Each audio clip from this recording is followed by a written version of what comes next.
دوسری بات،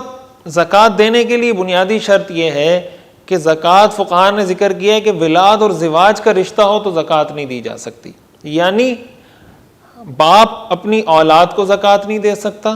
ماں اپنی اولاد کو زکوٰۃ نہیں دے سکتی، اسی طرح بیٹا اپنے والد کو اور بیٹا اپنی والدہ کو زکوٰۃ نہیں دے سکتا. اسی طرح اوپر کی طرف چلتے چلے جائیں، دادا دادی، نانا نانی، پردادا پردادی، اسی طرح نیچے کی طرف پوتا پوتی، نواسا نواسی، پڑپوتا پڑپوتی، یہ سارا یعنی اوپر نیچے کے جو رشتے ہیں، والدین یا اولاد، یہاں زکوٰۃ نہیں دی جا سکتی. اسی طرح میاں بیوی ایک دوسرے کو زکوٰۃ نہیں دے سکتے، شوہر بیوی کو زکوٰۃ نہیں دے سکتا، بیوی شوہر کو زکوٰۃ نہیں دے سکتی. اس کے علاوہ جتنے رشتہ دار ہیں اگر وہ مستحق ہیں زکوٰۃ لینے کے، ان کو زکوٰۃ دی جا سکتی ہے. لہٰذا بھائی کو زکوٰۃ دی جا سکتی ہے، بہن کو زکوٰۃ دی جا سکتی ہے، بھتیجے کو دی جا سکتی ہے، بھتیجی کو دی جا سکتی ہے، بھانجے کو دی جا سکتی ہے، بھانجی کو دی جا سکتی ہے، ماموں کو، خالہ کو، چچا کو، پھوپھی کو، چچا زاد کو، ماموں زاد کو، خالہ زاد کو، پھوپھی زاد کو، ان سب رشتہ داروں کو زکوٰۃ دی جا سکتی ہے. اس لیے کہ ان کے ساتھ آپ کا نہ تو ولاد کا یعنی اولاد اور والد کا رشتہ ہے، نہ آپ کا ان کے ساتھ شوہر میاں بیوی کا رشتہ ہے. دو باتیں ہو گئی. تیسری بات، کسی سید کو زکوٰۃ نہیں دی جا سکتی. حدیث شریف میں آتا ہے رسول اللہ صلی اللہ علیہ وسلم نے ارشاد فرمایا کہ زکوٰۃ لوگوں کے مال کا میل کچیل ہے، اور آل محمد کے لیے یہ بات مناسب نہیں ہے کہ وہ لوگوں کے مال کے میل کچیل کو استعمال کرے. اسی طرح حدیث میں آتا ہے رسول اللہ صلی اللہ علیہ وسلم فرماتے ہیں میں کبھی کبھی اپنے گھر آتا ہوں تو مجھے بستر پر ایک کھجور ملتی ہے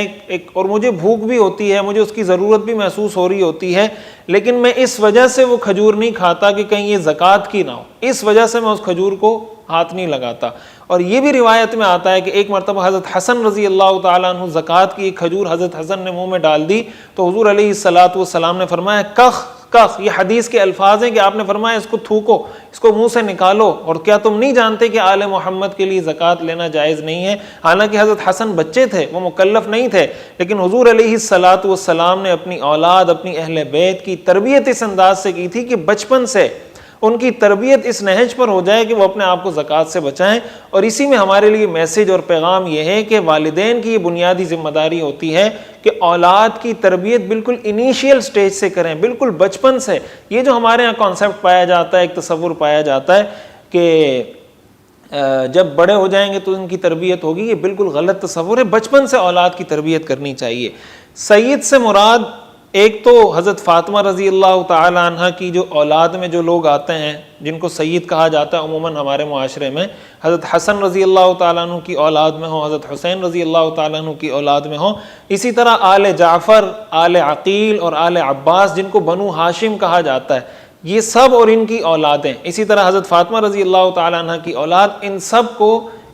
سید اور بنو ہاشم کہا جاتا ہے، ان کو زکوٰۃ دینا جائز نہیں ہے. البتہ ایک بات یہ سمجھنی چاہیے کہ سید کو زکوٰۃ دینا جائز نہیں ہے، اس کا مطلب یہ ہے کہ آپ سید کو ہدیہ دیں،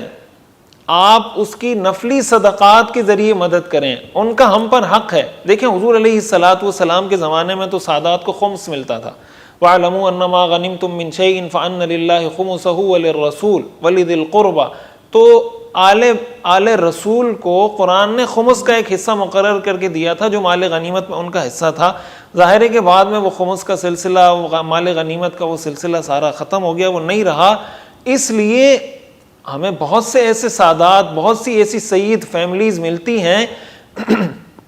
جو مستحق ہوتی ہیں اور وہ بیچارے زکوٰۃ لے نہیں سکتے اور دوسرے ذریعے سے کوئی مدد نہیں کرتا. دیکھیں یہ معاشرے کی ذمہ داری ہے، ان کا حق ہے. ان کا حق تو اور مستحقین سے زیادہ ہے، اس لیے کہ وہ آل رسول ہیں، وہ حضور علیہ الصلاۃ والسلام کے اہل بیت سے تعلق رکھتے ہیں، وہ حضور کے رشتہ دار ہیں. کہیں خدا نہ خواستہ ایسا نہ ہو کہ ہمارے معاشرے میں ایسی سید فیملیز موجود ہوں اور ہم ان کو نظر انداز کر دیں، تو کہیں قیامت کے دن اگر رسول اللہ صلی اللہ علیہ وسلم نے پوچھ لیا کہ یہ میری اہل بیت ہے، یہ میری آل کے لوگ تھے، آپ نے ان کی مدد کیوں نہیں کی، آپ نے ان کو ہدیہ کیوں نہیں دیا، آپ نے ان کو سپورٹ کیوں نہیں کیا،